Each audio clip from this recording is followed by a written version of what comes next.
This segment is presented by Northwell, who believes when we raise health, we raise everyone. Northwell, raise health.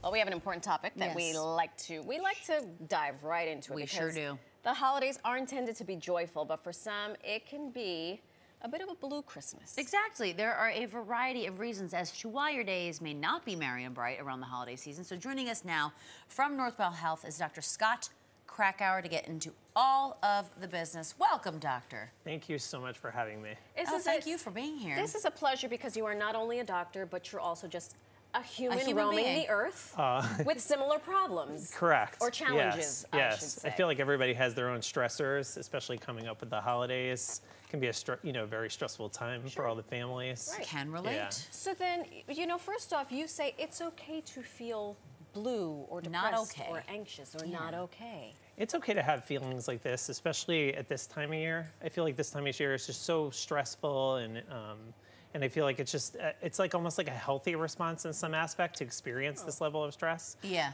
As long as you keep a positive outlook and you're staying positive and focused on your activities, That's interesting. Yeah. He said it could be healthy. Exactly, because Yeah. you're aware of these and you're not just blowing through it. That's right. Correct. That's right. Because then, that's a Yeah. whole different. So, okay, so what's behind the holiday blues, so to speak? Can you expand on this kind of, this mental state and then some triggers, perhaps? Yeah, I mean, like these holiday blues are like almost like this sense of feeling increasingly anxious or depressed, obviously around the holiday season. This can come about, I feel like there's all different things that can bring about these type of stressors, but some of the bigger ones are like financial stressors. It could be like worried about gifts. I know some people, even people I know, are like worried, oh, is this gift going to be right for this person? I know that the Secret Santa's come out at this time and other things. And then you're like worried about, oh, are you going to get the right thing? I know that there's also like pressure with like cooking and worried about like everyone how am I going to get the right food for everyone? Am I going to meet their dietary preferences for everyone? How am I going to get all of this done? How am I going to get and decorate the house? And the money that I'm spending getting all of this done. And I'm never doing this again next year. And then even worse is traveling. Traveling to see someone in the middle, especially in New York area, forget it. You could spend like 5 hours. I know we were just traveling ourselves over the George Washington Bridge, and it took us like 2.5 hours to get over that bridge. So everyone has a trigger. So everybody has a trigger. And probably best, if to thine own self be true, you know what your trigger is and maybe sort of head it off at the pass. Yeah. I want to say adults are better at emoting that, but who am I? No, we're not always better at emoting that, but specifically children.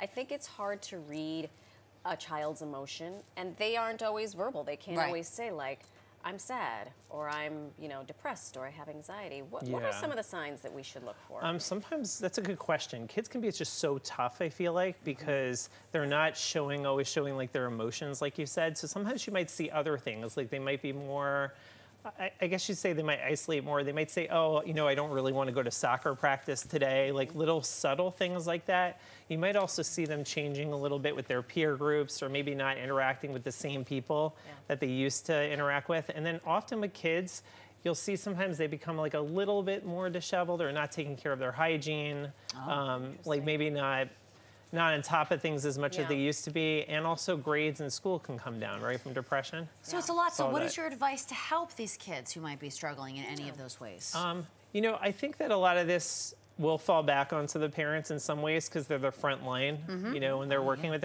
so if they see their kids, you want to kind of like help guide them a little bit. Like you might make subtle comments and say, I notice A, B, and C, but you don't want to like push them too much. Right. And then you want to kind of help move them along. Like even if let's say they don't want to do their activities, you get them through it and you say, listen, give them like a positive pep talk, like you're going to get through this. Today is soccer. I know you've got this. Like I know you could do the game, like all those things. And then, over time, hopefully that'll all, help. Yeah. Yeah. I also, as a parent of 2 teenage boys, I try to encourage them to align themselves with their peers who I know are confident, because it lands differently when it comes from a peer. Exactly. Because then that is there's very like, true. oh, it's not your mom telling you. Yeah, exactly. Correct. Well, I hope you come back and visit because I feel like we have merely scratched the surface. Oh, with thank all you your so stories. much. So Dr. thank you. Krakower, very valuable information. Thank you so much for your time. Oh, thank you guys for speaking about this important story. Happy All right. holidays. All right, to happy you. holidays. Best of luck getting through unscathed. Exactly.